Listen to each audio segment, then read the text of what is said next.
It goes way back for a long time. I've met a lot of comics along the way. I saw George Carlin back in 1970. I didn't know who he was at the bitter end up in Greenwich Village. And talked to him for a while, you know, and I don't know, I kind of put it aside, had my career going, got married, got family, other obligations.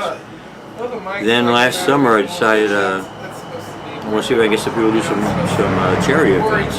So I went down to the Comedy Zone, talked to them, and the guy said no, but we're running a workshop, so I went in there, got picked, and just enjoy doing it. It's a release for me. So, you know, do some charity events when I can. But that's my best answer.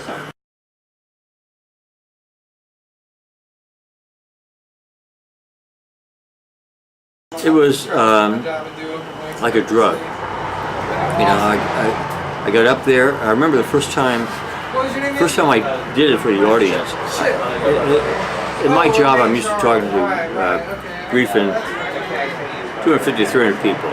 I'll talk in a large room. Well, they're all there to see me, and they're my, you know, people I work with. I go on the stage. I've never been on stage before. All of a sudden, the lights hit me, the microphone. I hit this. I fell over there, and that was the hard part, getting used to the lights. But once I got over, I just did my bit, and then you get that reinforcement. That's what stand-up comedy really is. We're just asking you to like us.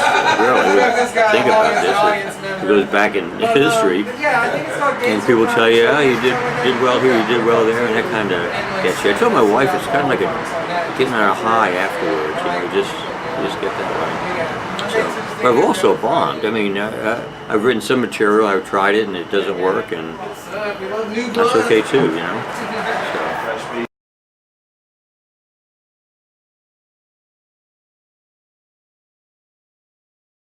See, I'm old, so I go back to the Bob Newhart days and the comics. I grew up in the 50s. I was born in 47, so I was in like elementary school up to high school in the 50s and the 60s, and so I remember seeing people like Alan King on Ed Sullivan, and he had some great jokes. And I met one man at a school convention. We had a convention up in the Catskill Mountains, and the comics play up in that area. He used to play there. I met a man called Corbett Monica. His name was Corbett Monica, and he was one that they all dressed in tux at the time, and he did his act. I talked to him afterwards. He told me about his brother, Robbie Martin, who went by, and he was doing high school proms and stuff. So we sat down and I wrote. I don't remember what the jokes were. So I wrote 2 jokes, and his brother used them, and that was kind of nice, you know. It was just getting just keeping up with him and see how his career was going and stuff like that. I enjoy writing more than I do. I enjoy performing, but I really like to sit down and write for a while and go through different things. And in the comedy, it depends on your crowd too. You know, I'm pretty good with that over 50 crowd, and it's hard for some younger ones. But then when I do a military crowd and I do military humor, you know, they understand that where that audience wouldn't get any of those jokes over there. So it's a little bit of both. So I think I'll probably do it until I die. I'll probably die on the stage. Wouldn't that be awful? Yeah, but he was funny.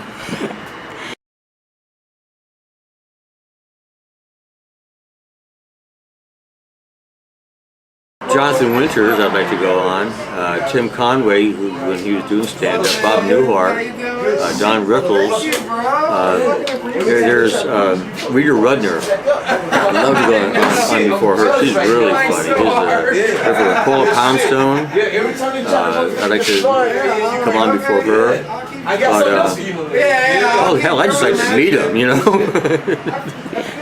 and go on from there. But yeah, and I enjoy the opportunity when I run across people. So that's always nice.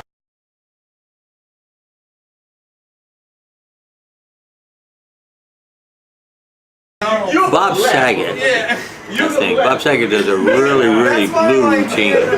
He's funny as hell, but it's very. I think he could really roast anybody.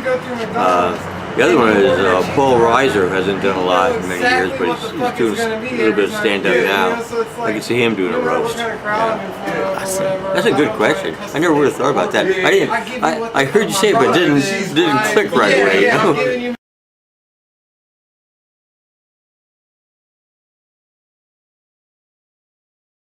I like to do sketch comedy. I just don't have a place to do that. I would like to. I like stand-up. I would like to do an opening for a big band. I think that would be really neat. Like Sinatra always had a comic. Pat Henry was his comic for like, he started from the 50s and ended in the late 70s. Was his comic. Always open as, you know, I think that'd be fun to do it one time just to see how it is. I'm not really into improv. That's really hard comedy. And I'm not into mime. I think sketch comedy would be really nice.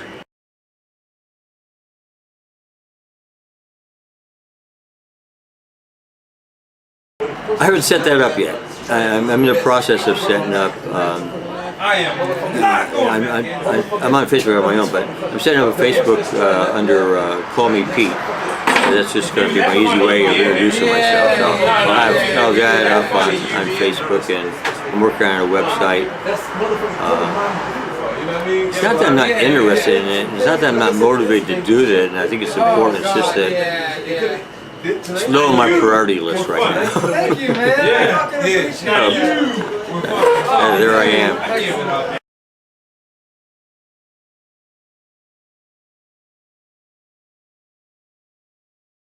Let's see, next 5 years I'll be 74. Where will I be? I don't know.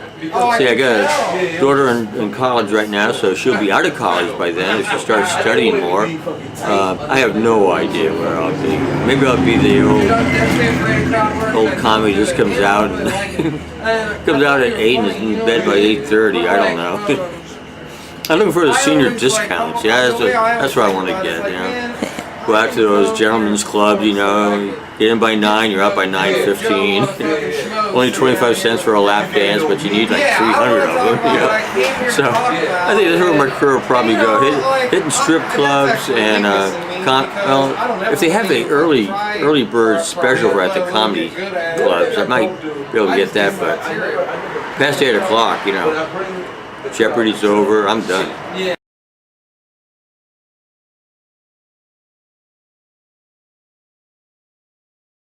I'm Pete Burdon. Check me out on cutie.com.